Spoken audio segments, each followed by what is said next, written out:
Morning, everyone. It's my great pleasure to be here once again at Pamoso Donak Choling and to serve at the pleasure of the Mangla Shibhuti lineage by speaking on the verses of Lojong mind training and to share some of my thoughts and reflections with all of you. Before we begin, I have not typically done this, but I hope everyone will develop the attitude of bodhicitta, the wish to attain enlightenment for the benefit of all sentient beings, or at the very least to engender that spirit of care and compassion and familiarity with all beings in the world at this time, and that whatever we discuss here and whatever comes out of this gathering will be for the benefit of all beings. I haven't typically requested everyone to generate bodhicitta before teaching, but this is a Lojong teaching, and the essence of Lojong is bodhicitta. So it makes sense that there would be some emphasis, and it would be ideal for all of us to put our minds in that direction.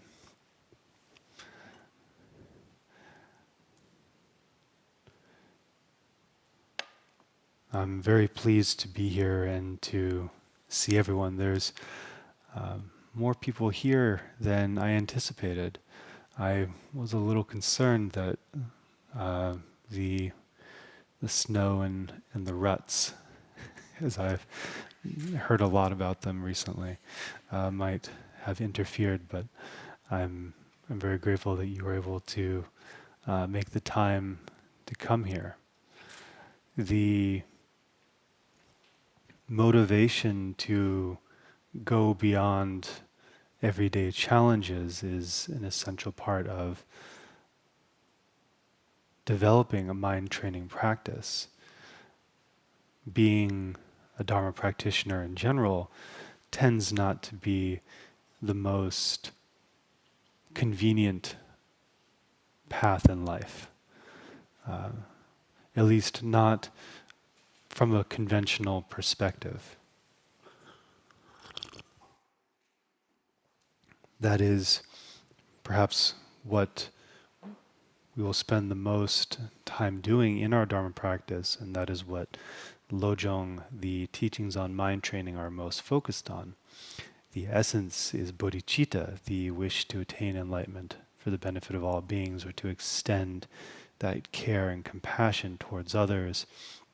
But the methodology of mind training is always directed towards overcoming habitual tendencies. It's always about overcoming habits, examining habits, breaking down habits, replacing negative habits with new positive habits.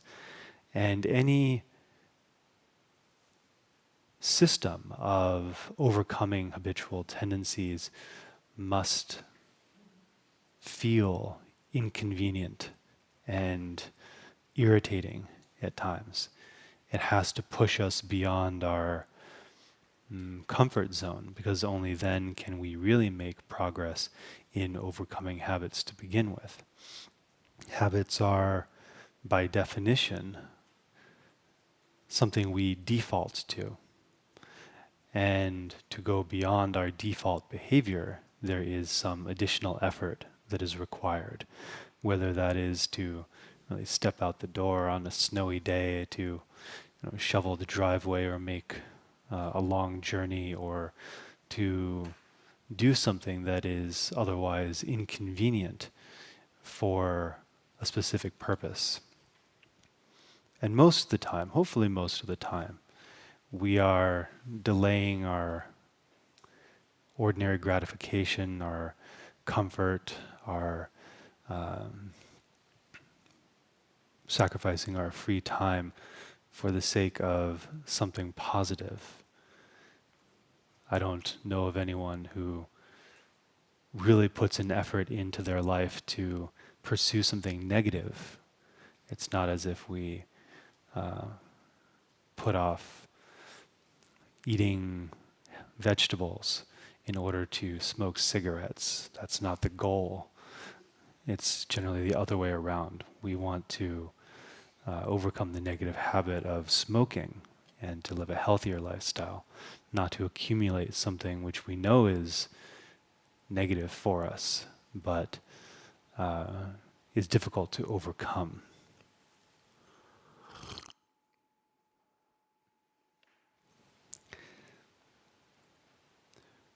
By examining our habitual tendencies within the context of Buddhism, within the context of meditation and mind training, we learn a lot about our own view of the world.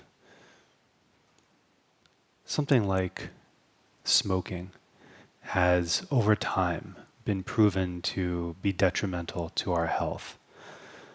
But there are many habits which we don't associate as being negative or detrimental to our well-being or the well-being of people around us, because we have not had time to analyze them. We have not given our attention over to that pursuit. We have not really looked to see, or we have not done the correct studies to see whether or not certain kinds of behavior are beneficial to us and whether they ultimately serve our intention. And what is our intention? Our intention as human beings, ultimately, and I am speaking for myself, but I am quite confident that I'm speaking for all of us here, that our intention as human beings is to be happy. It's to be happy and to be free from suffering. How that takes place or how that manifests sometimes is less specific. We each have different occupations in life, we have different backgrounds, we have different conditions which guide us in that pursuit of happiness. But ultimately we all want to be happy, because that is the motivating force behind why we do what we do. And even to the point where we adopt certain negative habits that are contrary to our interest, they are still done from this same place of wanting to be happy and wanting to be free from suffering. If someone does know about the negative aspects of smoking, why would they continue to smoke? Because the smoking is enjoyable. Smoking is calming.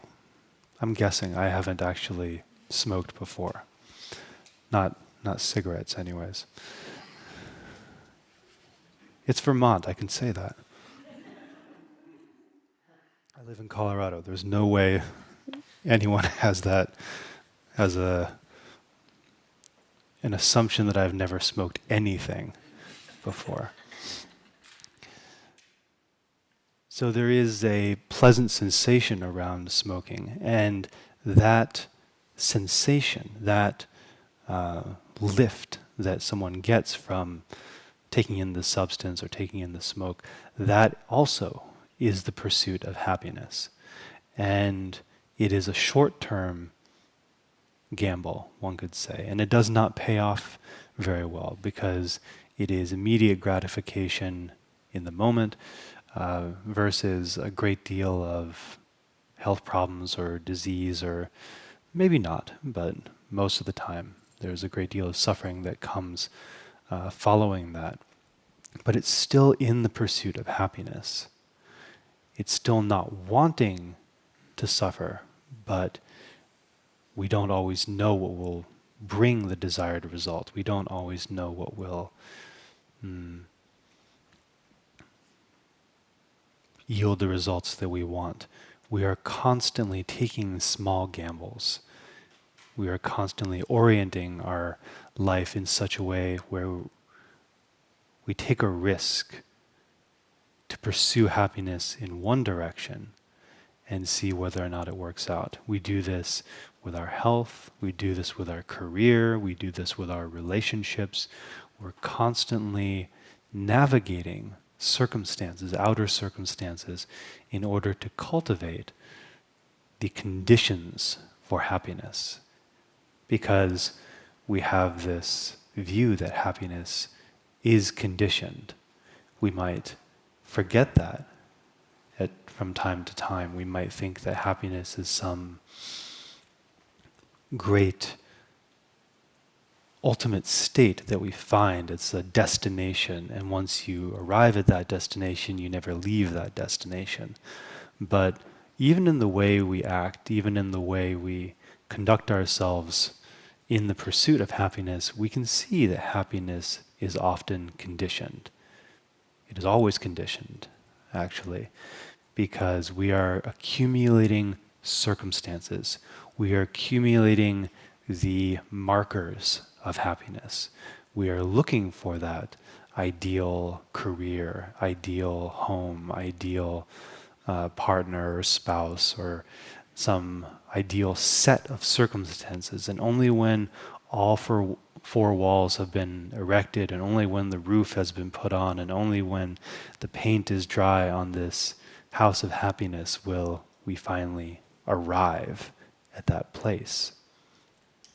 But it's conditioned, because what if one of the walls falls away? What if the roof caves in? What if one of those elements in our life which construct our world of happiness falls away? Then we no longer have that place. We no longer have that ideal setting. And it's very easy for those conditions to be taken from us. I say taken from us because that's how it feels. It feels that we've been denied happiness in some way. But we expect that once we attain the perfect career, that career will not change. It will just continue. But careers change all the time. They change based on the market. They change based on staffing, the economy, our own interests. We might be happy in our career one year and not happy in our career the next. Circumstances change. They are impermanent. And so we cannot guarantee that that particular cornerstone of happiness, as we often pursue it in modern life, will stick around. And that is true for our health, that is true for our spouses, that is true for any number of circumstances which we prop up as a construct of our house of happiness. So this is not to be a bummer. I know it is kind of a bummer, but it's not meant to be. The point of looking at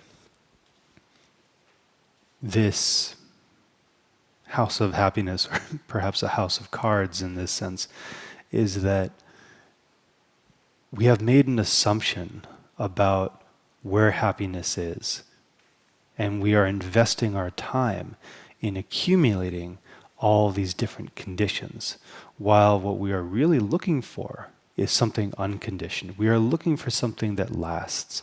We are looking for something which is not subject to the ordinary impermanence or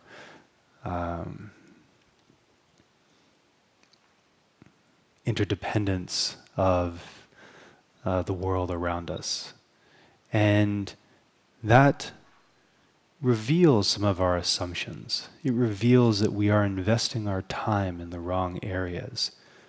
Because one can have a career, one can have a partnership, one can have a house and many other wonderful things in life and enjoy them, but still not have that be the basis for happiness.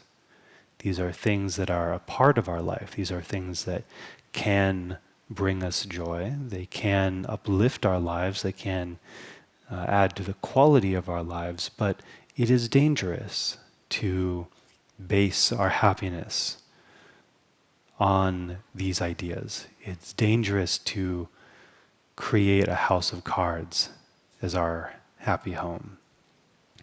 And so this requires that we look at our assumptions. And the assumption is generally that happiness is out there. Happiness is conditional. Happiness is therefore in outer conditions, and we must cultivate those conditions. If we are trying to cultivate the right kind of conditions all the time and in every circumstance and in every moment of our lives, we will be exhausted trying to be happy. And we don't find happiness outside of ourselves, the same way we don't find suffering outside of ourselves, not in any genuine way. We like to perhaps lay blame on outer circumstances for our inconvenience and our suffering. We might blame the weather, we might blame other people, we might blame the economy or world circumstances. But if our happiness, our sense of happiness and our sense of suffering is tied to outer conditions, then there really is no way to control how we are going to live a good life. There is no way of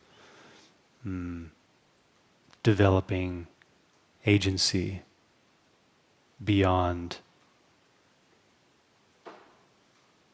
the ebb and flow of impermanence.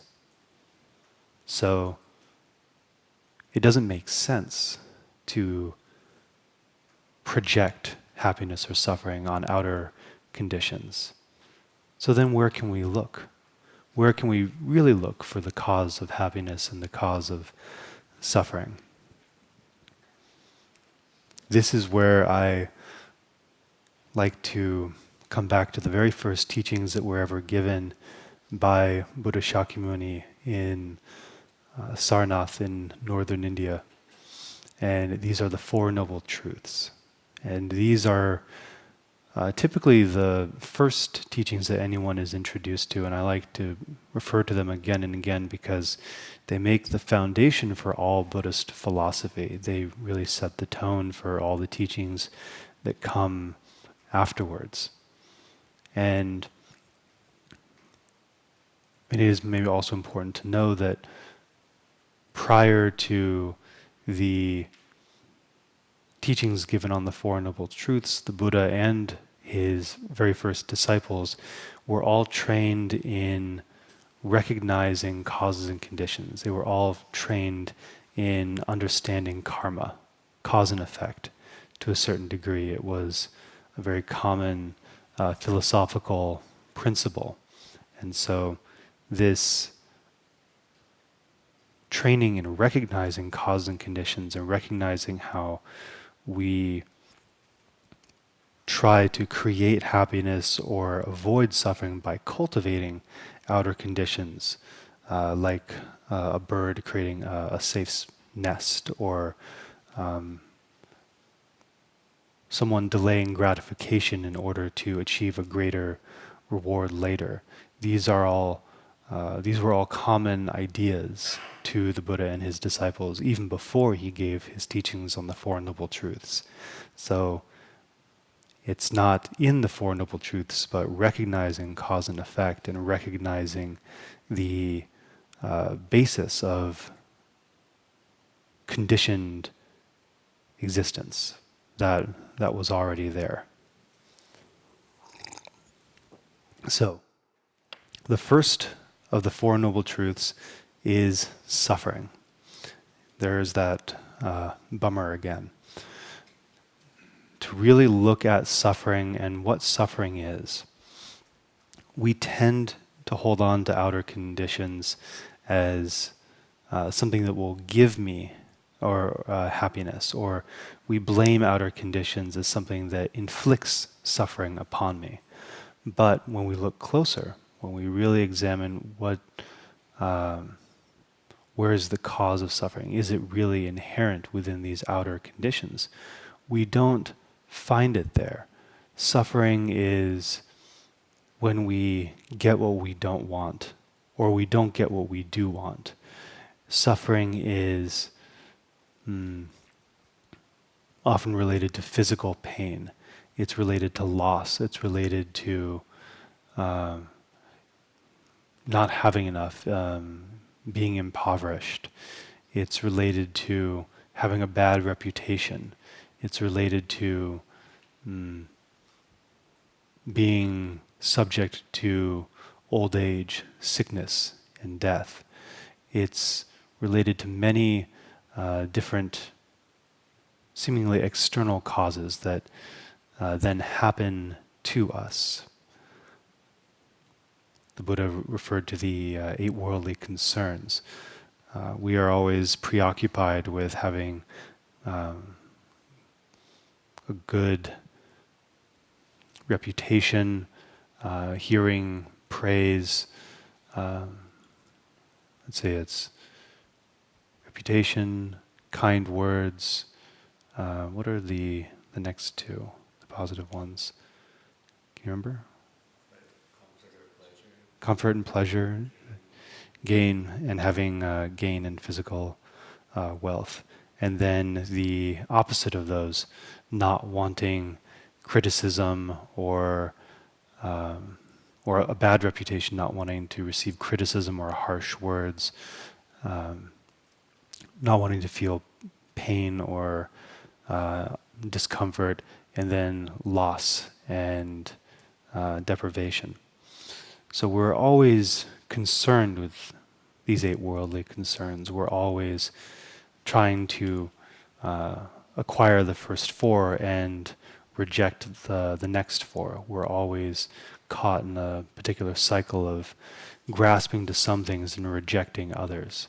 And we are upset when we get the things that we don't want, and we are upset when we don't get the things that we do want.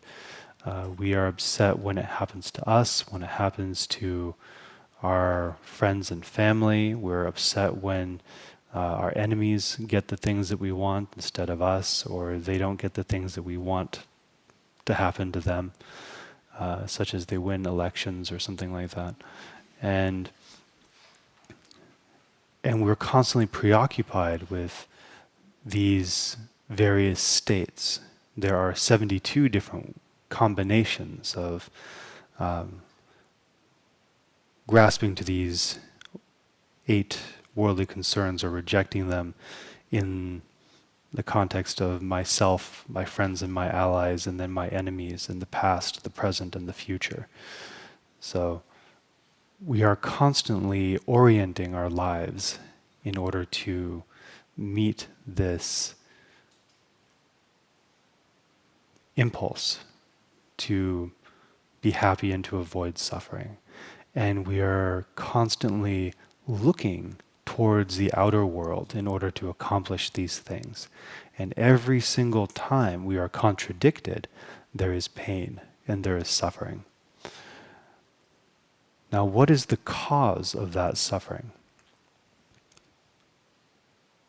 If we really look at these outer conditions and we say, is the suffering inherent within them?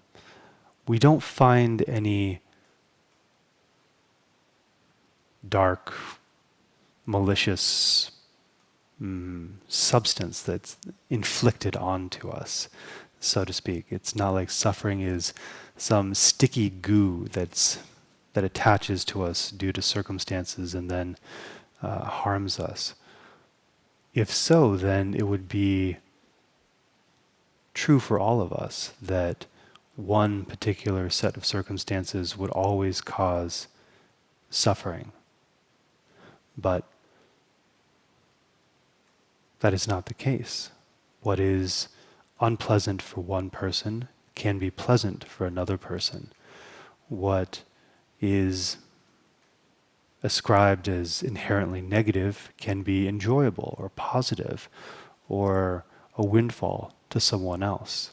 It's the assumption that lemons are inherently bad, and then one other person gets lemons and is able to make lemonade. My favorite example, and I use this quite often, is hot sauce.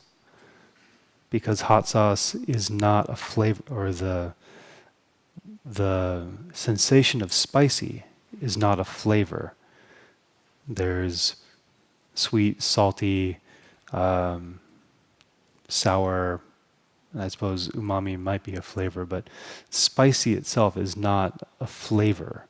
It is a sensation. It is a chemical reaction of sweat or saliva reacting to the chili seeds, which then produces an acidic burning, an actual sensation of pain. This is why parakeets and birds who don't sweat the way we do, they can just eat chili seeds and there is no effect, because they don't have the chemical in their skin or in their digestion that will cause the reaction with the seeds. So we're not experiencing a flavor when we eat hot sauce. There is the flavor of the pepper itself, but spicy is pain. It is literally pain. And as much as I would say that I'm a connoisseur of chili peppers, I can't always even taste the flavor of what I'm eating. It's really just about the pain. And this is a deliberate choice on my part to subject myself to pain. There is a release of endorphins as well through the sweating, but still it's a painful experience. And if pain and suffering were inherently the same thing, then I would constantly be suffering. But I am not. I seek this experience out. If suffering was inherent in physical discomfort, then why is it desirable for some people and not for others?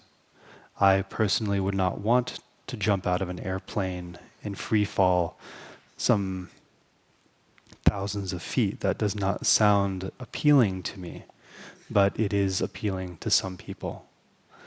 I am not generally a fan of running around in the snow or plunging myself into ice water, and yet that is something that a lot of people do, and they seem to enjoy it quite a bit. We look at outer circumstances and we say suffering is inflicted upon us, but we don't find an actual source, a cause of suffering in these outer sensations. Suffering most often occurs in relation to our negative emotional reactions, such as anger or attachment, a craving, stubborn stupidity, jealousy, pride. These are the 5 kleshas, the 5 poisons, the 5 ways in which suffering manifests in our life. And take any example of human suffering in the world right now. And you can imagine for yourself any instance of suffering that exists.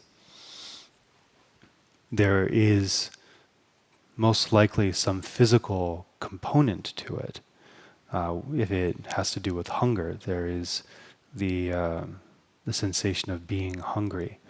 But we also choose to be hungry at times. If we're going on a diet, or if someone is like a professional bodybuilder in that way. They very deliberately choose to be hungry. So it's not suffering per se, it's just physical discomfort. But what goes along with the hunger, what goes along with starvation?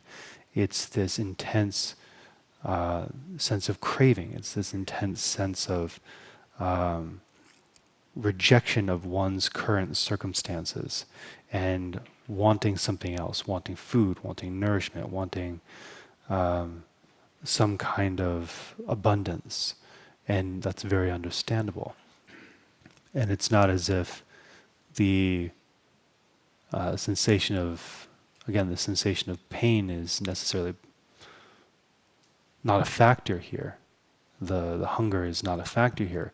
But we can see that suffering as it arises in 5 negative emotions, that's always present along with the physical sensation of pain or discomfort.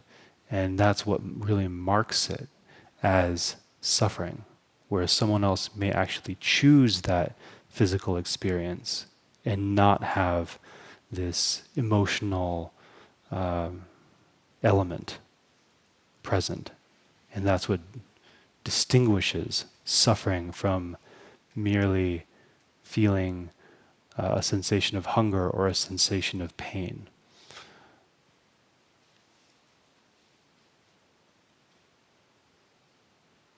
When we are under the impression that we are under attack or we are facing a certain kind of harm, even if we are not actually facing that, the level of suffering we face may be almost equal to,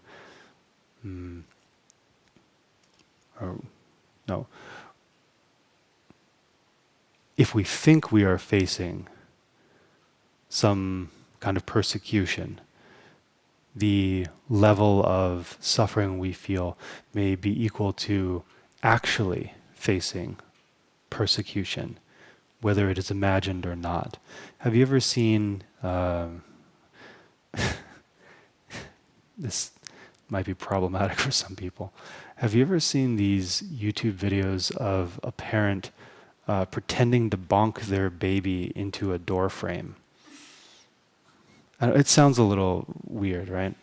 So they walk up to a door and then they go like with their fingers, right? And then they go, "Oh, baby, are you okay?" You know, the baby didn't actually get hit on the door frame or something like that, but they just walk up to the door frame and they give a little jolt and go with their fingers and then start acting like the baby bonked its head, right? And then the baby very often goes, "Ah!" and starts to cry. But nothing happened, right? And unfortunately, I think I've seen like the reverse of this too, where there was actually some bonking. But you know, it's YouTube. They're not going to pass judgment at this point.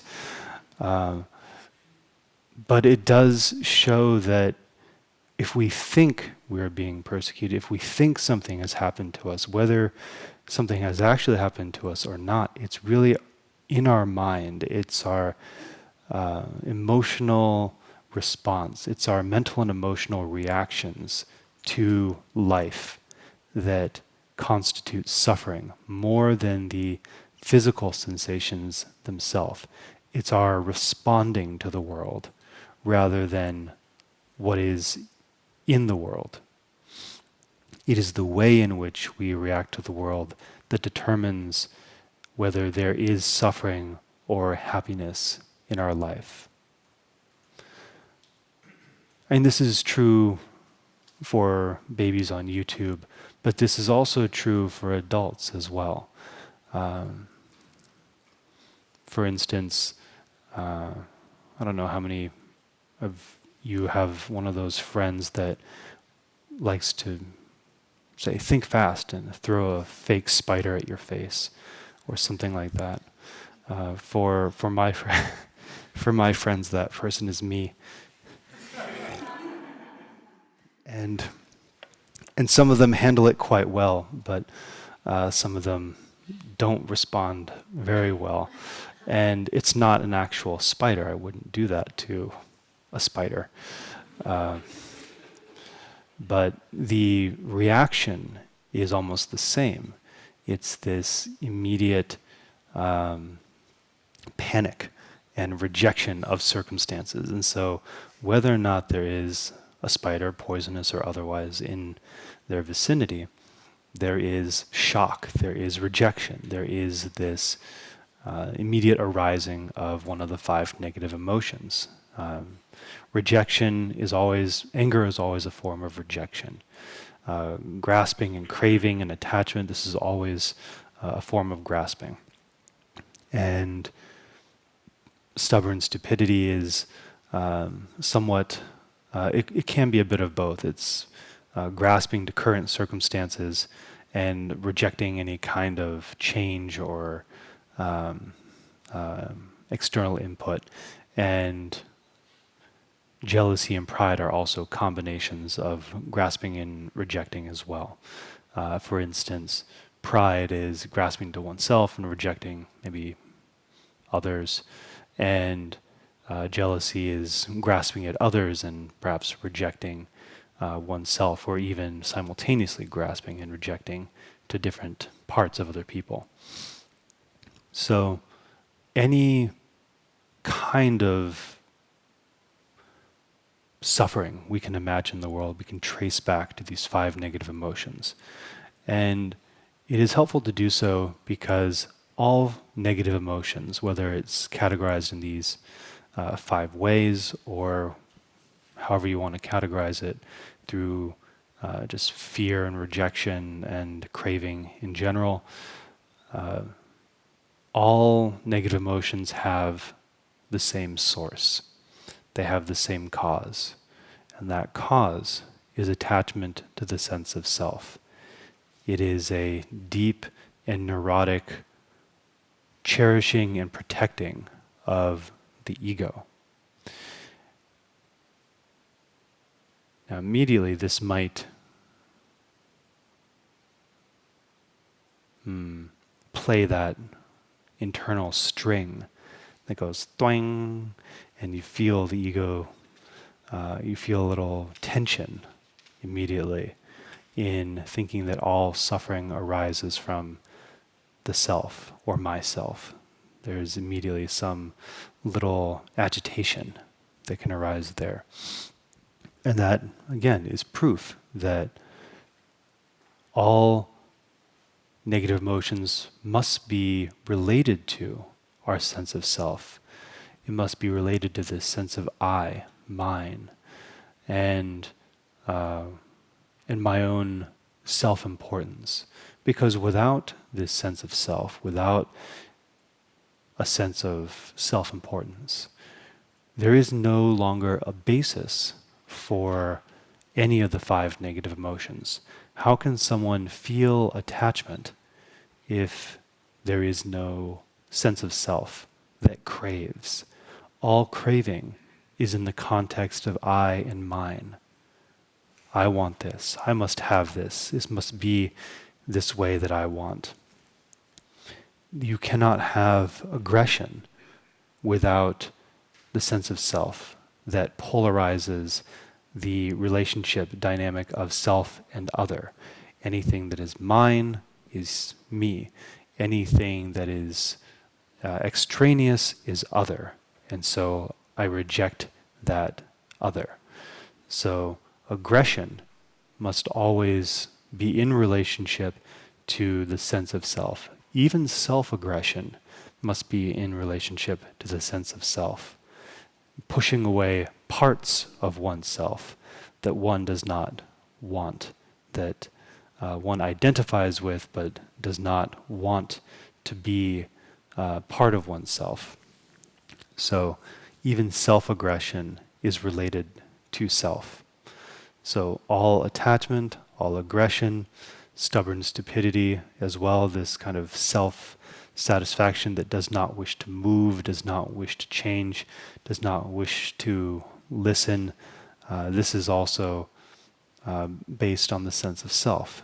And then pride or arrogance and jealousy, that's somewhat self-explanatory, are also based on the sense of self. So this is the second noble truth, the cause of suffering.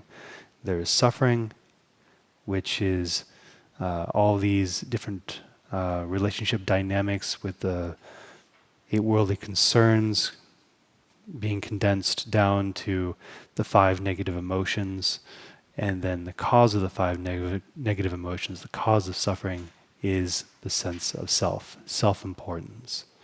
So this is a big point that we come back to again and again as Dharma practitioners, because we live our life as if suffering and happiness exist outside of us. Our goals in life are typically conditional. We are, even as practitioners, still seeking to have a stable environment, to have a good community, to cultivate good friends, to have a healthy lifestyle, to have a healthy body. We are constantly working with cause and conditions, or trying to accumulate the right kinds of cause and conditions to have a good life.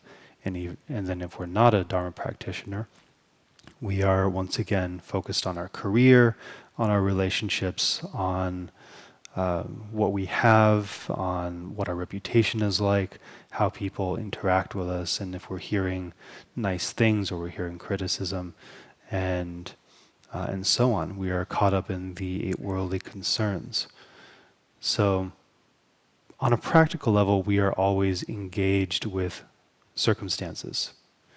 And from a Dharma perspective, that is fine. The fallacy in our reasoning, though, is that we tend to think that that is where the happiness and the suffering genuinely reside, and that it is not coming from our own relationship with our 5 negative emotions and the sense of self and self-importance, which is the cause of suffering. Everything else is just conditional. If we have a good job and we have a strong sense of self-importance, even that ideal job might not bring us happiness. It may just add more to our misery, not because misery is inherent in the job, but because we have the seeds of unhappiness, the seeds of suffering planted within us. And so however we respond to circumstances, that will constantly be there. It will constantly cause us some discomfort, no matter what outer circumstances look like. We see that people who do have lots of money, lots of power, lots of wealth, a good reputation, and are constantly flattered, they're still not happy people. And that is not because of their outer circumstances. It's because of this unfortunate confusion around where happiness actually comes from. This is not a way of laying blame on every person individually for suffering. This is rather to point out that our very approach to seeking out happiness and avoiding suffering is often flawed because of the way in which we view outer circumstances and our lack of awareness of our own internal state and the 5 negative emotions that run us so ragged in the pursuit of happiness. Now, thankfully, due to cause and effect, where there is a cause, there is an effect. But where there is no cause, there is no effect. Once the cause of suffering is removed, there is no longer a basis for suffering. Where the cause of suffering has been removed, there is no longer anger, attachment, stubborn stupidity, jealousy, or pride. There is a more open space to relate to our life and to relate to the circumstances in our life without experiencing any mental or emotional pain. There might still be physical pain, but that is a very small thing by comparison. If someone were to be really familiar with mental and emotional pain and physical pain and say, which one would you rather have? Would you have mental emotional pain or physical pain? I would think that they would choose physical pain, because you can have a good attitude about physical pain. You can even live a good life with physical pain. You cannot live a good life or have a positive attitude with mental and emotional pain if that is what's dominating your mind. Even if you have a healthy body, even if all other circumstances are ideal, it will, just by its nature, you will be existing in a state of unhappiness. So, when we see the cause of suffering and we can remove the cause of suffering, then there is no longer a basis for suffering. So there is a cessation of suffering. This is possible. And that is wonderful news, because if there was no basis for removing the cause of suffering, then there would be no possibility of not suffering. Suffering itself is based on this condition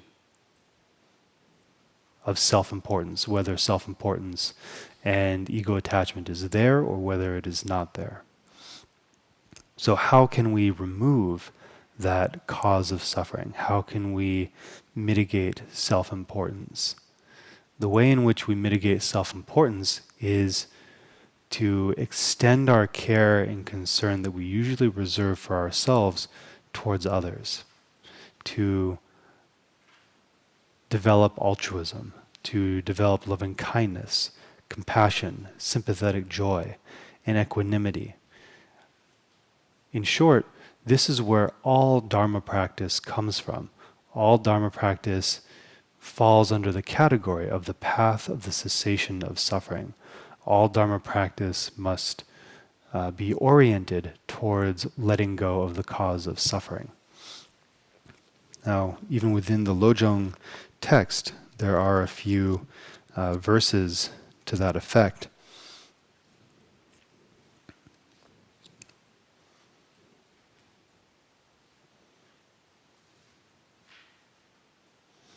Here on verse 12 of the Lojong text, realize that all faults spring from one source. All suffering springs from one source. All mental and emotional disturbances spring from one source. And that is self-importance and grasping to the ego. So all practice must be oriented in the other direction, towards altruism and loving kindness. And that is again reflected in the 19th verse of the Lojong text, that all Dharma agrees at a single point. All Dharma practice must be oriented towards overcoming self-importance and mitigating those assumptions we have about the world, where I am the most important thing in my life. That there is this self against the world, and that my purpose in life is to get mine, so to speak. So this is the basis for all Dharma practice. These are the Four Noble Truths, and I like to go over this every single time to provide a solid foundation, because it helps to have that context even when we're talking about something like mind training, dealing with habitual tendencies, or even speaking about emptiness or egolessness. It all comes from this foundational understanding that holding on to the sense of self is what causes suffering, and that freedom is attainable, or happiness is attainable, when we have let go of that basis for suffering, which gets in the way of our ability to be happy, which gets in the way of freedom from suffering. It's a lot like when someone has a headache. A headache is not the default state for most of us. Headaches come from inflammation, and inflammation is not something that typically happens. It's not the body's normal response. There is some sort of inflation due to pain or agitation or some other environmental or internal factors. When we apply medicine to that inflammation by taking an aspirin or something like that, then the pain decreases because the swelling decreases. Up until that point, we didn't really realize how blissful being in our natural state could be. It's only when we contrast it to the headache and to the unnatural state that we see how wonderful it is to just be without a headache. Like when you have a headache and that headache goes away, it feels so nice. It feels so wonderful. And it's not because even that there is anything particularly blissful or stimulating about that natural state. It is really just that the pain is gone. Now, if we consider that we have lived our entire life, most likely every lifetime from now back innumerable lifetimes, we have always been subject to 5 negative emotions. We have always been working with 8 worldly concerns and suffering due to that self-importance that lies at the root of 5 negative emotions. So we have existed in this state for so long that we have even forgotten what it's like to be without a headache. And so by removing the cause of suffering, by applying a remedy such as altruism, we are able to come back to that natural state of being, which is free from the cause of suffering, which is uncontrived, which is beyond dualistic assumptions and habitual tendencies. And we will enjoy that natural sense of freedom and joy, which is the nature of our mind, which is the nature of all experience. So this is the aim in Buddhist Dharma practice. When we talk about happiness and joy, and that becomes a feature of our practice, or it's mentioned in the text, there isn't really that much emphasis on pursuing happiness itself, because there is nothing external to pursue. There's nothing external to cultivate. That's why we don't really see a whole lot of talk about do this and you'll be happy, or cultivate that and you will be happy. It's always about mitigating self-importance. And when self-importance is mitigated, then happiness and joy naturally arise because we are coming back to our default state. And so this is why when we hear about Buddhism in the beginning, it does seem like a major bummer, because it's talking about suffering. It's talking about pain. It's talking about negative emotions. Where's the joy? Where's the love? Where's the, rainbows and bliss and all that good stuff that someone might get into meditation for? It comes naturally. as a byproduct of removing the cause of suffering. But in order to remove the cause of suffering, we have to recognize it. We have to recognize where it starts. And talking a lot about joy, talking a lot about happiness as some external thing that we have to cultivate or grasp to, that just becomes another way of projecting that happiness outside of ourselves and misunderstanding the point of practice. Because acquiring conditions in order to make myself happy, that's what I've always been doing. That has been my entire life, living in this way. And what has not worked out is when I play into that sense of self-importance in order to be happy. It has only led to more misery. It has only led to more suffering. And the times when I have actually achieved joy and happiness is when I was not trying to cultivate it in a self-satisfied way.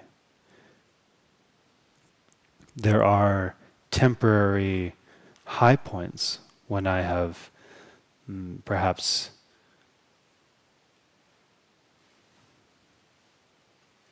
experienced some really pleasurable sensation, or I've eaten some really good food, or I've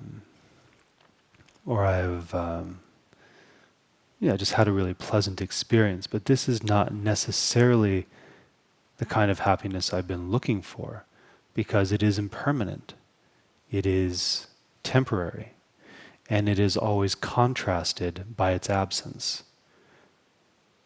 And if it was just that easy to cultivate these short-term experiences of happiness and joy, then I would have succeeded a long time ago in building that house of happiness, which turned out to be a house of cards.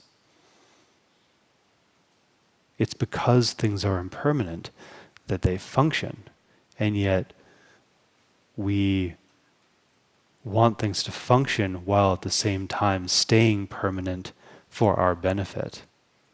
That is an unrealistic expectation of the world. That's not how cause and conditions work.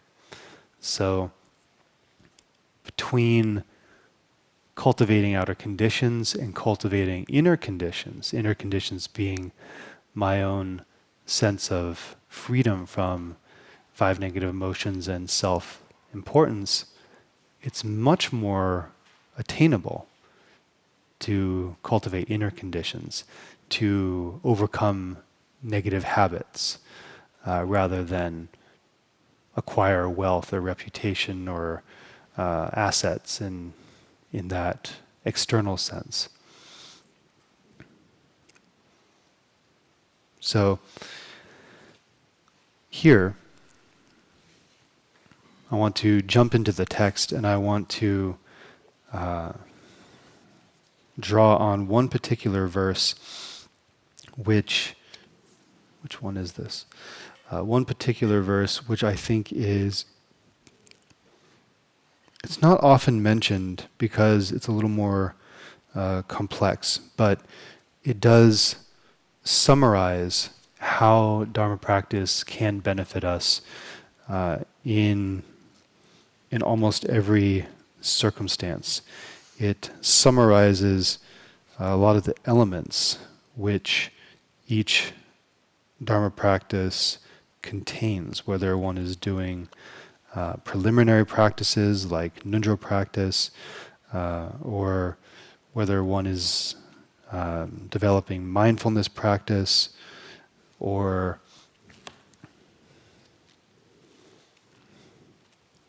one is doing sadhana practice, whether one is a Theravadan practitioner, a Mahayana practitioner, a Vajrayana practitioner, a Zen practitioner.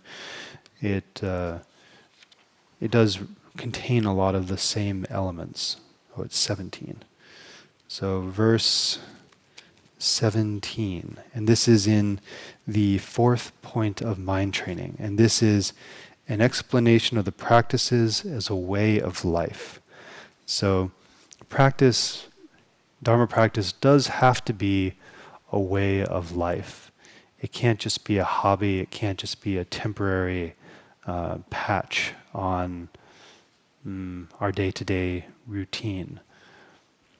I think this is where a lot of people might become interested in meditation and then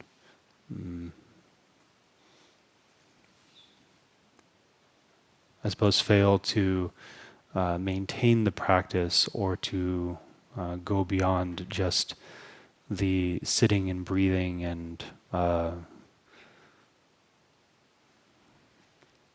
lowering their blood pressure, which I think is a reason why a lot of people do practice. And it's great that there is that benefit, and maybe they aspire to develop more gray matter or whatever else science has said that meditation does.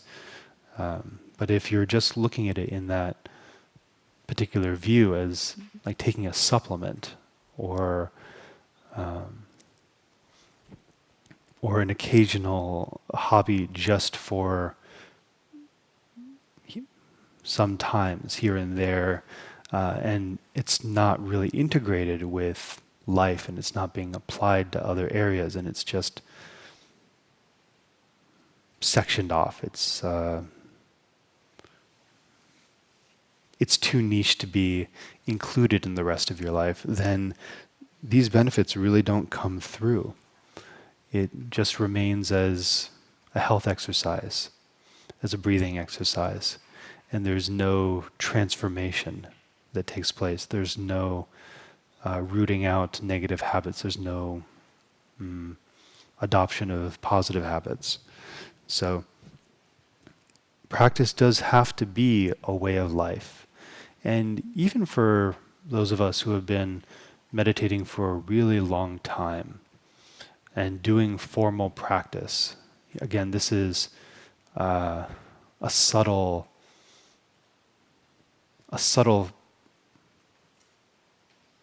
tick that I've noticed. When someone has been doing meditative retreat, for instance, or attending a program, they sometimes refer to their practice time as practice time, and then they'll say to another practitioner, okay, so when are you heading back to the real world? When are you getting back out there to life, right? And there is this subtle distinction between practice and life, that somehow time on the cushion meditating or time in retreat meditating is not real life. It's a separate life. It's maybe a better life or a life with more freedom and awakening, but it's not really real. And then when you go back to the 9 to 5, you go back to your house and your bills and whatever else is waiting for you when you come off the meditation cushion, then you're right back in life. And all that meditation is like a dream that was left behind. It's compartmentalized. That's the word I'm looking for. Practice is often compartmentalized away from the rest of life. Practice has to be a way of life because we are applying it to life. We are applying it to the things that take up the majority of our life. Our habits, our relationships, our thoughts, our feelings, our doubts, our purpose. Everything is fuel for meditation. Everything can become part of our meditation, but only if we stop compartmentalizing our practice as something that is not applicable. So there are only 2 verses in this fourth point of mind training, and I believe this is the first one. This is verse 17. the pith instructions, briefly summarized, apply the 5 strengths. So the pith instructions of Dharma practice, applying Dharma to every aspect of our life as a way of life. The 5 strengths are developing motivation. For any successful endeavor, there has to be some motivation. There has to be the reason we take the first step to work for our goals, whether that is in business, whether that is in relationships, whether that is in Dharma practice. We have to have some motivation to get going. For Dharma practice in particular, motivation can be tricky because it's not as if we are supported by, how do I say, worldly infrastructure to pursue a Dharma life. If anything, we are discouraged from being Dharma practitioners because it takes away from your career, it takes away from your job opportunities, it makes you live in remote locations. You're spending all your time sitting and not doing anything. You're not being productive. You're not, making that money. And yes, this it's funny, but this is very much the situation.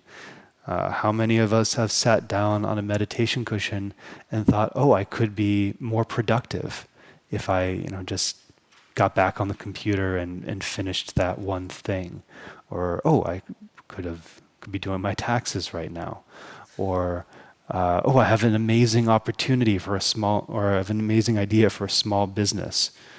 I've come up with so many small businesses in my retreats, and it's very hard to let those ideas go. But of course, someone else always does it instead. So I don't feel like the business doesn't exist, and then I'd have to compete with that person. So motivation in this case is looking at, again, suffering, looking at that thing that is a major bummer, seeing what the alternative is to meditation. It's hard to develop motivation towards something that is so vague as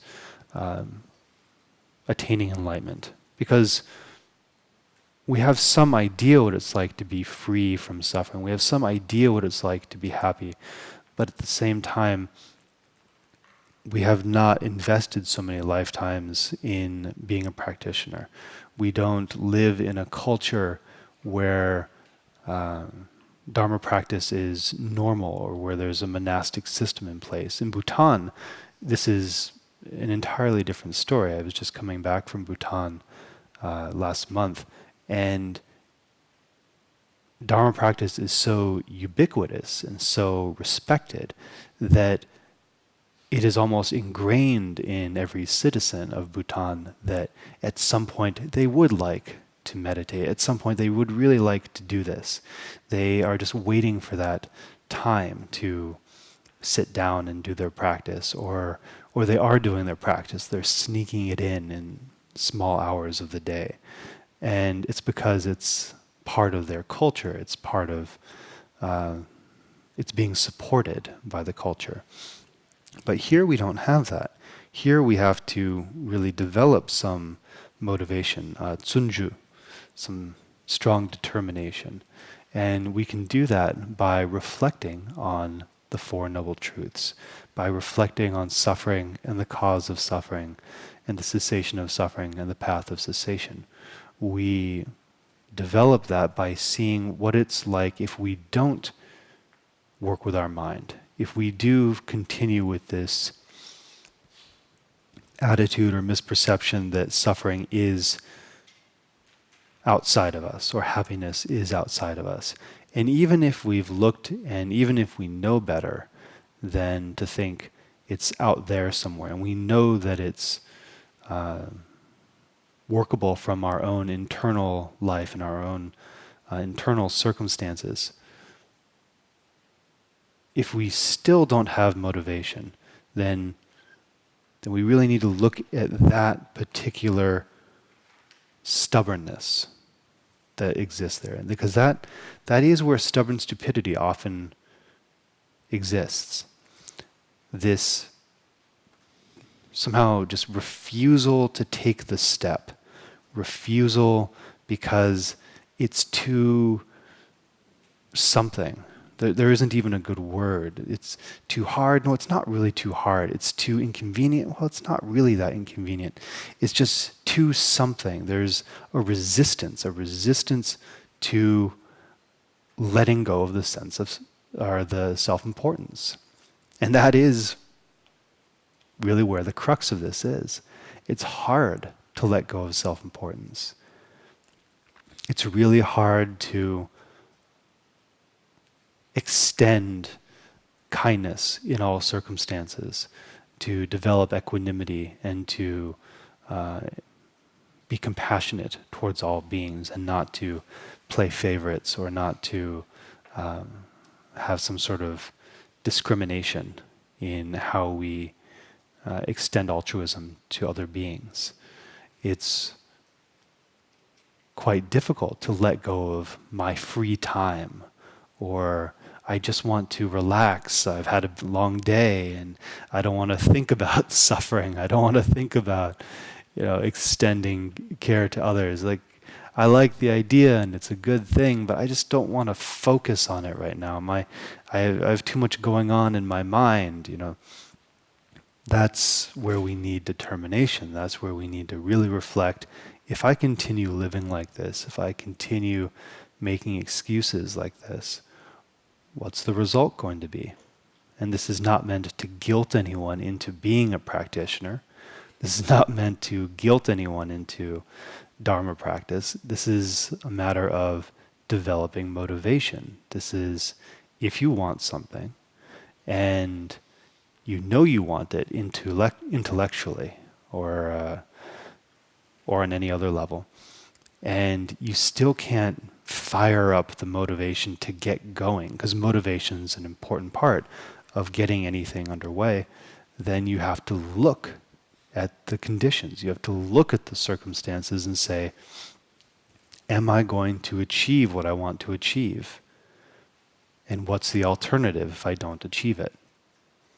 Am I okay just existing in this way and living my life in this way? And if you are, fine. But you are not going to make a whole lot of progress in meditation or in Dharma practice. And this is true for other areas of life as well. If you want to even be a business person, you have to have motivation. If you want to be an athlete, you have to have motivation. If you want to be a doctor, you have to have motivation. It takes work. It takes dedication. And while in career pursuits you have to cultivate the cause and conditions and study, with Dharma practice you don't need to cultivate cause and conditions. You just need to reflect. You need to think and analyze and examine where your mind is and what your mind is doing and what direction is it moving in if you don't develop motivation. So that is how we can develop motivation in Dharma practice. Now the second strength is familiarization. Shantideva says in The Way of the Bodhisattva, in the 6th chapter, verse 14, there is nothing that does not grow light through habit and familiarity. Putting up with little cares, all trained to bear with great adversity. This is the premise of delayed gratification. It's that psychological test that was applied to children. I think they even started it when I was quite young. It's the idea of, if you give a child a marshmallow and say, if you can wait 10 minutes, I'll give you 2 marshmallows. Or you could have the marshmallow now. And those kids who were able to wait 10 minutes and delay immediate gratification and then take the 2 marshmallows, they, I don't know how long they tracked these kids for, but they were more successful in their lives and in their careers. So delayed gratification is a skill. It's a skill that one can cultivate, and it allows us to make better choices, bigger choices in life, and to achieve more rather than just reacting to circumstances and going with the flow. You can work against circumstances. You can cultivate new circumstances and be successful. So familiarization, there is nothing that does not grow easier with habit and familiarization, and learning how to put up with small cares, learning how to delay gratification, you can achieve more success later. This is from the patience chapter of the Way of the Bodhisattva. I think that's why there's both this element of familiarization and this sense of patience, cultivating patience, because it's the 6th chapter of the Way of the Bodhisattva. So delaying gratification, that can also be trained in. That's a habit that can be cultivated. So Dharma practice, which also includes delaying gratification, can be cultivated. We cultivate patience in the 6 paramitas in the Way of the Bodhisattva, just as business people cultivate delayed gratification in their careers. There is nothing that does not grow easier through familiarization. So meditation, the more we meditate, the more familiar we become with that. Extending ourselves, cultivating equanimity, loving kindness, compassion, sympathetic joy. These are all things that become easier over time. Letting go of self-importance, this becomes easier over time with familiarization. But the thing about familiarization is that there has to be frequency and consistency. So you have to keep doing it. You have to do it enough times that it becomes familiar, and it can't be too sporadic that you lose the habit as it's being developed. So there has to be, I guess it's volume and frequency. So there has to be some consistency there in familiarization. So that is the 2nd strength. The 3rd is virtuous seeds. Now in Dharma practice, there is the cultivation of positive merit. And one could see this as cultivating the right kinds of conditions. We've already talked about how conditions, outer conditions, are not so reliable. But if we are cultivating anything externally, if we have a choice on where to be, what to do, or who to interact with, every moment of our life is an opportunity to cultivate some kind of positive seed, to cultivate some kind of positive circumstance that will benefit us. It may not be impermanent, it may not last forever, but it does assist us in what we are doing. Think of it as seasonal crops. They're not perennial. They don't come up every single year. They don't provide us with abundance or nutrition or sustainable food every single year, but it's worth it to have those crops at our as assets. It's worth it to have that food that we have planted and to have those vitamins and nutrition. So even if something isn't a perennial crop where it comes up naturally every year, it's worth it to still cultivate certain seeds that will benefit us in the future. So that's what's being referred to here, virtuous seeds. If you're, I don't know why I keep making so many business example parallels, but if you're, again, on a career path you can't rely on someone every single time, but you want to develop good relationships. You want to develop good rapport with certain people so that you can maybe call in a favor when you're applying to a college or you're applying to a new job. You want to be able to do favors for people and so that they can help you out later on. You want to build positive relationships. So I'm kind of trying to draw some parallels to worldly examples because at times, even if it's laid out in Dharma terms, like cultivating vegetables, I suppose, it doesn't always feel applicable. It feels personally applicable to me, but it may not always resonate with everyone because we are so trained to think in this way, in the business sense, in the career sense, and not in this organic sense. So cultivating virtuous seeds, cultivating the seeds of positive thinking, cultivating virtue through small acts of kindness, random acts of kindness. These bolster our familiarity with the practice, and opportunities may show up sporadically. There isn't always an opportunity to donate to a life release, for instance.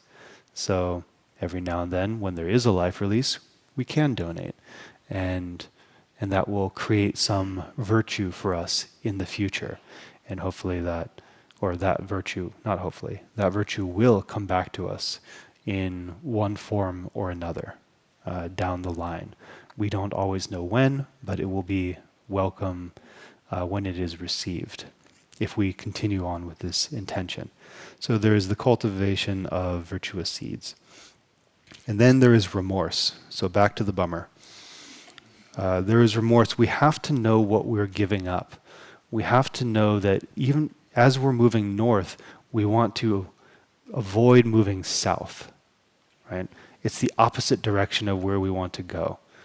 It's not as if we have to despise south, but we just know it's not where we want to go, right? We want to go north, and that's our purpose, so we will go north. If I am trying to be healthy, then I have to stop eating.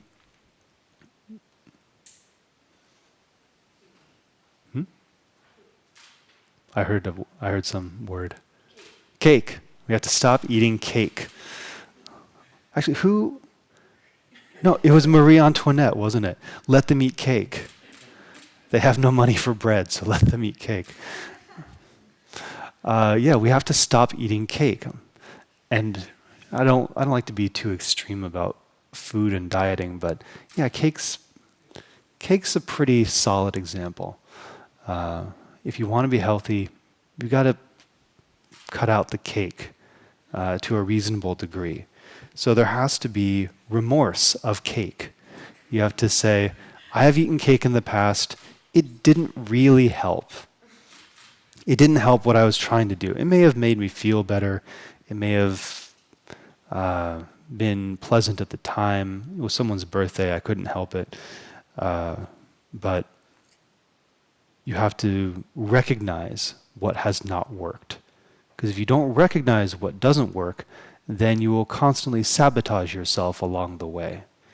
If you're on this path to cultivating altruism towards all beings, and then one particular instance pops up where you just cannot get over that one person or that one issue or that one thing that drives you crazy, and it's always been a trigger for you, and you've kind of set it to the side for a long time, but it's reared its head again, and you're going to indulge in that argument, you're going to indulge in that viewpoint, you're going to take out your vehemence on that person or that subject or however, that is not going to assist you in cultivating equanimity or kindness to all beings. We don't always think we have something like this in our life, but I have been shocked at times at how many very consistent practitioners will have a secret trigger that drives them crazy. And it's an area where they just haven't applied mind training or the four immeasurable practices like equanimity, loving kindness, compassion, and sympathetic joy. It's just one area. And it's like the DMV, right? Like they can be kind and compassionate everywhere, but not at the DMV, right? That's a place that's reserved for all my negativity, right? Or the IRS, or something like that, like an institution or a person, like my brother, my sister, or my mom, or something like that. There's a person in my family, or that bully from high school, or someone who just, I cannot let this go, or some country, or some political stance, that I just cannot let this go.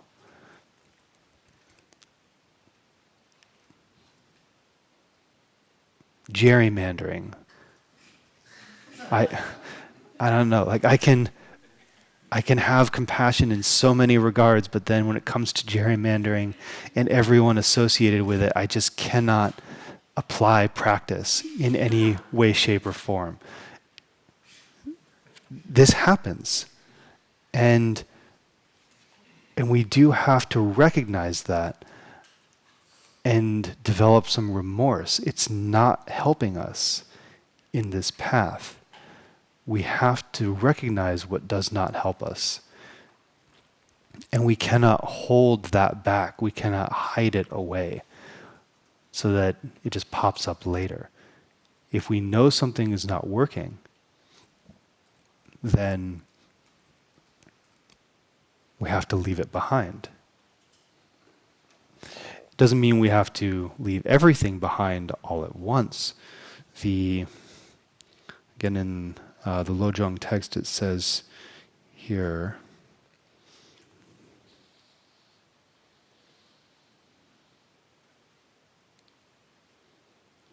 it's verse 49 in the 7th point of mind training. Always meditate on whatever is the most challenging. Actually, there's another one, isn't it? Oh yes, it's also verse 27. Train with the strongest emotions first. So it doesn't mean we have to abandon everything that ever irritated us in our life. It's a step-by-step process. So at least develop remorse for the big things, for the things that really obstruct your goals, that pull you south when you're trying to go north. So that is the power of remorse. If there is no remorse, if there is no confession, if there is no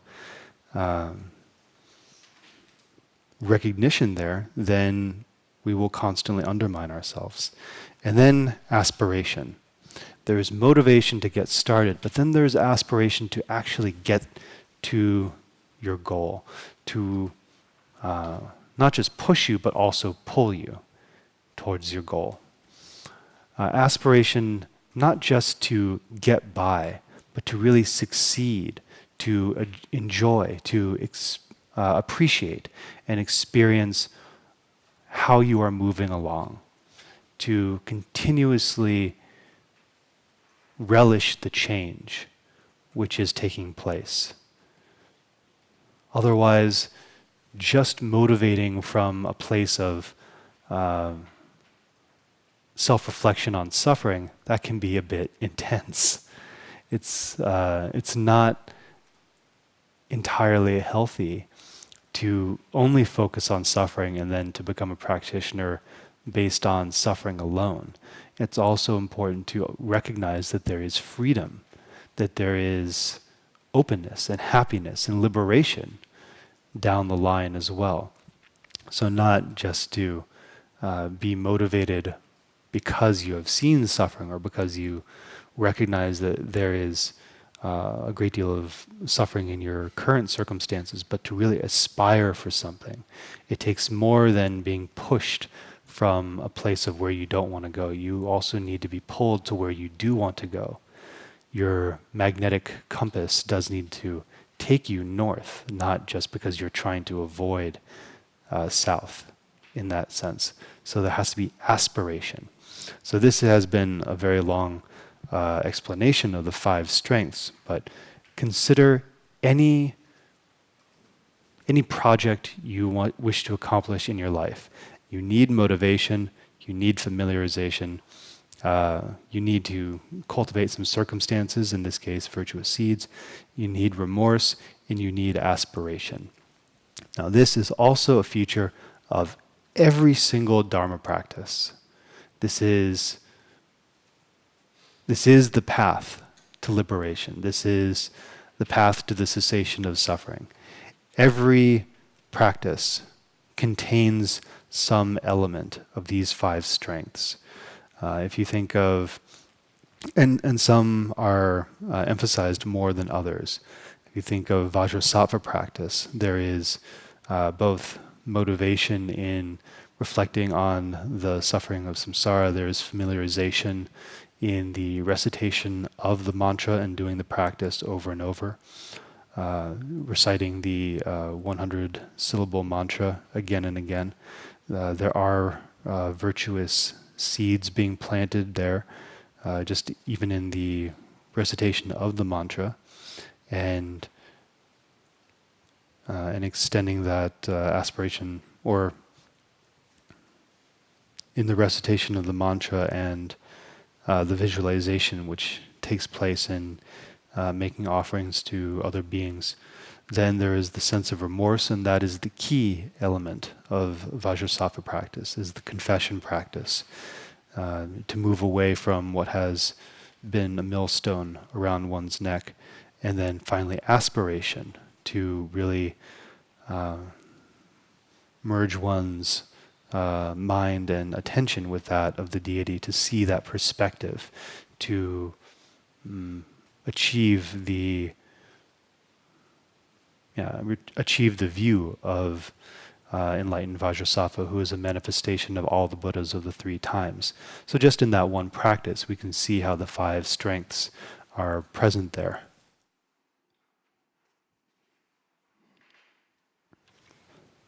So,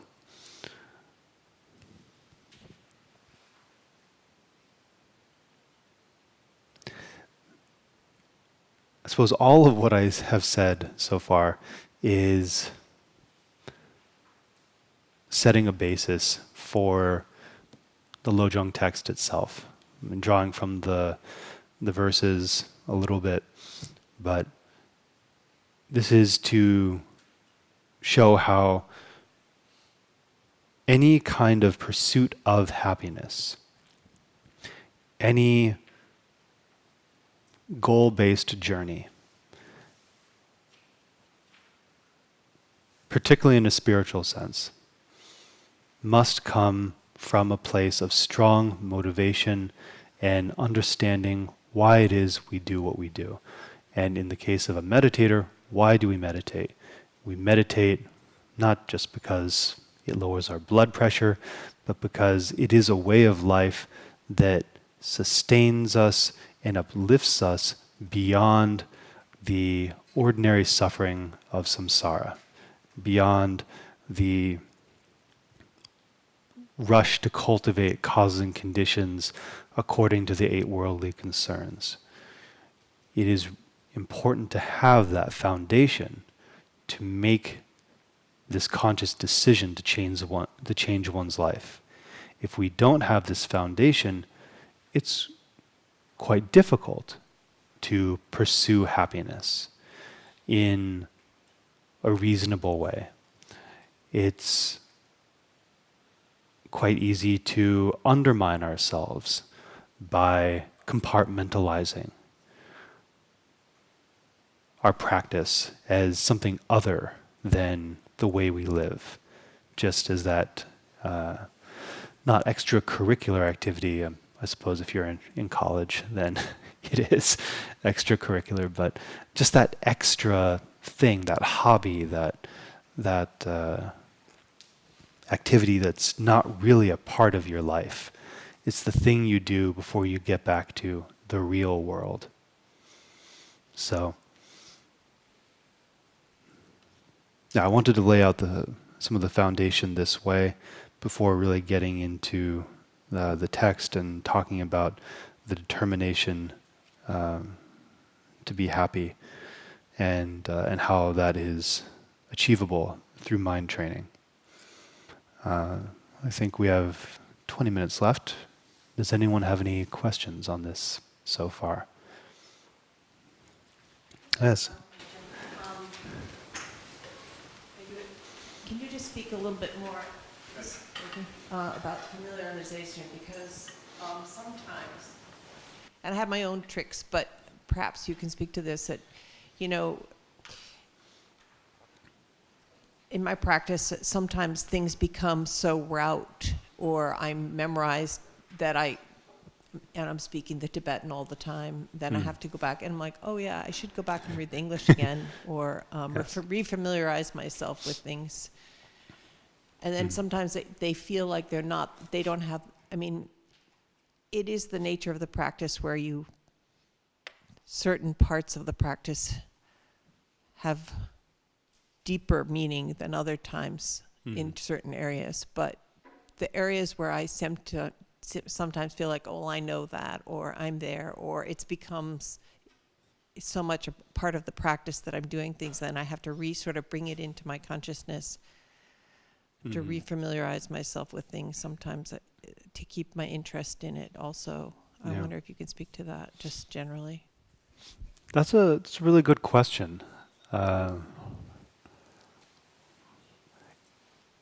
I can sympathize with the repetition element and how the repetition can sometimes take us into a mindless place, so to speak, where if we're doing a mantra or we're reciting something, or we're doing the practice the same way as we did it yesterday and the day before and the day before, that it seems to lose a bit of its energy, so to speak, right? Is that kind of what you're saying? The awareness of the content sometimes becomes more surface than other. I mean, and it is going to be true that certain passages or certain places are more arresting than others. Yes. As per the day, I guess. Yeah, that does happen. And I think of it in a couple different ways. We're trying to build a positive habit in our practice, and we're trying to avoid a negative habit in our practice. Habits have been compared to tracks in the snow by certain neurologists. It's the way that habits are formed in the brain due to the electric firing of synapses. So there are patterns that form in the brain, and the brain is maybe just a way of physically seeing how the mind is working, or it's a manifestation in that way. So we can think of our habits as familiar pathways, and neurologists have compared it to tracks in the snow. But since we're in Vermont and since it's mud season, we'll just say ruts. We have all these ruts out on the road. And when you're driving down the road and you hit one of those ruts, you don't really have control anymore. Like, if the rut is deep enough, if it's been done enough times, it'll just pull you off the road. It'll just pull you wherever that rut goes, right? And you can steer, you can whatever, but it still bounces back and follows that track. So you have to be careful, because otherwise you get run off the road. So we could think of ruts as negative habits, right? So what meditation can do for us is that meditation has an effect of resetting a lot of our neurological pathways. This is something which is linked both to certain hallucinogenic drugs and to meditation. So, good for us. The more one meditates and lets go of habitual patterns through relaxing, through breathing exercises, through letting go of thoughts, or developing mindfulness, or training in altruistic contemplations, which this has shown that it will smooth out a lot of those tracks. So it's like having a fresh layer of snow on a mountain, which eliminates all the previous ski tracks. And then with the rut situation, I don't know how you deal with that. Is it like through a tractor, or someone have to come through and just scour the whole thing? Grader? Okay, someone comes through with a grader. It's a little more harsh. And then everything flattens out again. So then, once those habitual tendencies have kind of been flattened out again, you can make a new habitual track. And if it comes to a track that you want to be on, we could say it's like a train track. Now, if meditation is more like a train track, something you built, something you established, something you want to be on, and yet it still becomes more mechanical, what is the benefit of being on tracks that you lay out versus tracks that are just there that pull you one way or another? Like what's the point of being on a track, right? Whether it's a rut, whether it's ski tracks, or whether it's train tracks, what's the benefit, right? And train tracks, I think that's pretty much the only track that you want to be on. With skiing and driving, you don't want tracks at all.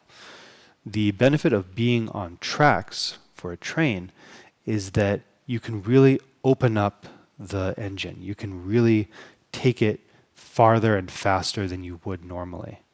And you have no obstructions. You have confidence. You have an ability to really let things loose because you know that you're guided on the right tracks. You know you're on the right track.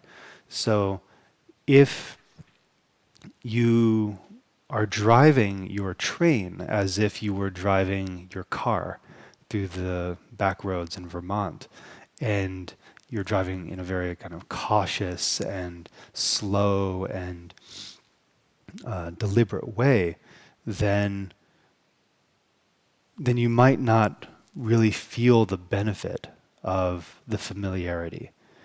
The benefit of the familiarity will come when you put more energy into something, when you take it into the new environment, and you can have confidence that you're still on track. And you're not going to be run off the road. You know, it might be the train's first time going down that track, but the track is already laid. This metaphor can only go so far. The benefit of having a great deal of familiarization with Dharma practice is that it can be applicable in all kinds of circumstances, unknown circumstances, things we didn't think were going to be a problem, but then they kind of manifest as problems. Being in new environments, dealing with new people, dealing with new obstacles, our mind is already trained to respond in a positive way and not in a negative way. We can reach farther with our equanimity and our compassion and our care than we would normally. And if it comes to not being as familiar with the material, we can run that track again and again. We can have confidence that even though we don't know all the details of the practice that we're doing, if like we've been reading the Nundro in Tibetan and that we don't remember all the English exactly, we know the content. We know what the intention of this is. And so we can really lean into the intention rather than get too hung up on the words. We can really lean into the intention of the practice and see what develops out of that. Of course, it is also helpful to go back and reread the English and to say, okay, right, it said this really nice line, and reading it again, I'm re-inspired. But I often think that I can do the practice without thinking too much about the words and really focusing on the intention and how that applies to my mind and how that applies to my life and my circumstances without getting too hung up on the technical aspects of the language. Yeah. Thank you. This is from Katie. It says, can you talk about the difference between remorse and regret? Mm.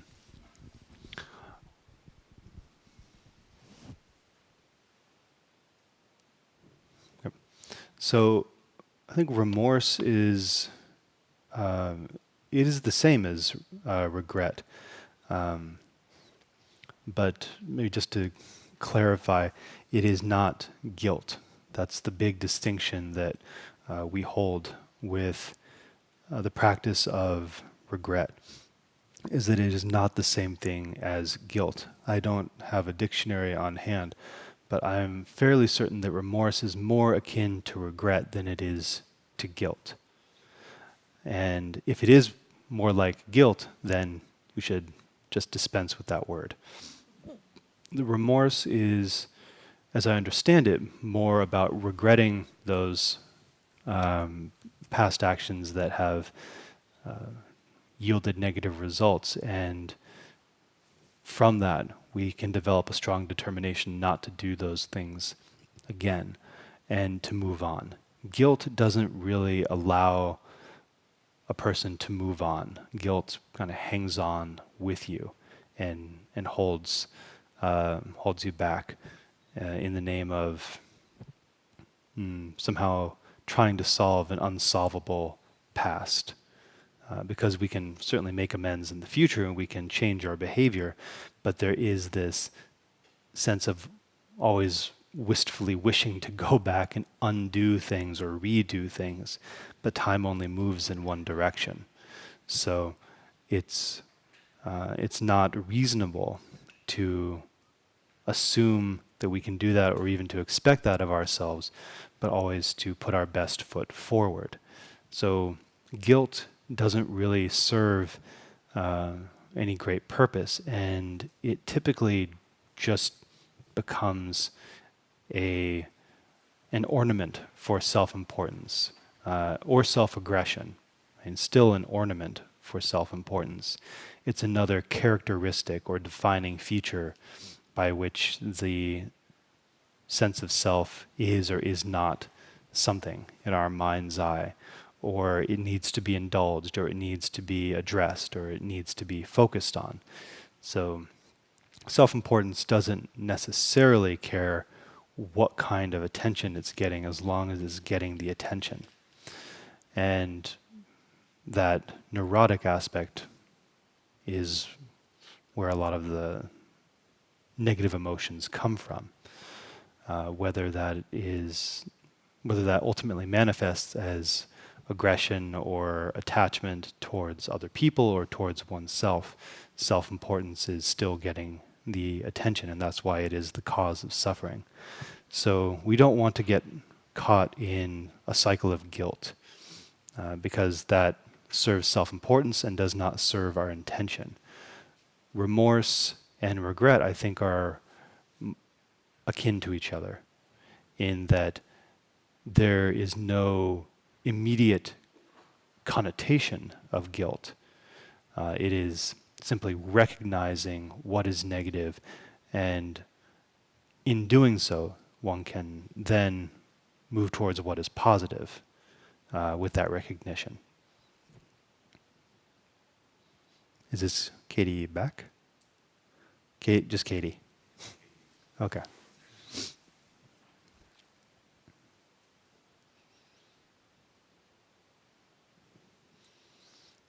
Okay, we're 5 from the hour, so we'll come back this afternoon and we'll get into the text a bit more. Thank you, everyone.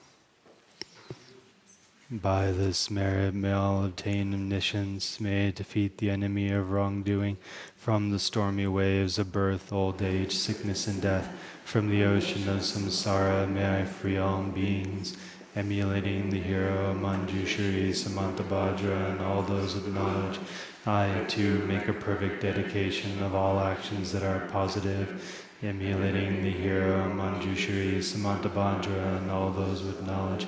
I, too, make a perfect dedication of all actions that are positive, emulating the hero Manjushri, Samantabhadra, and all those with knowledge.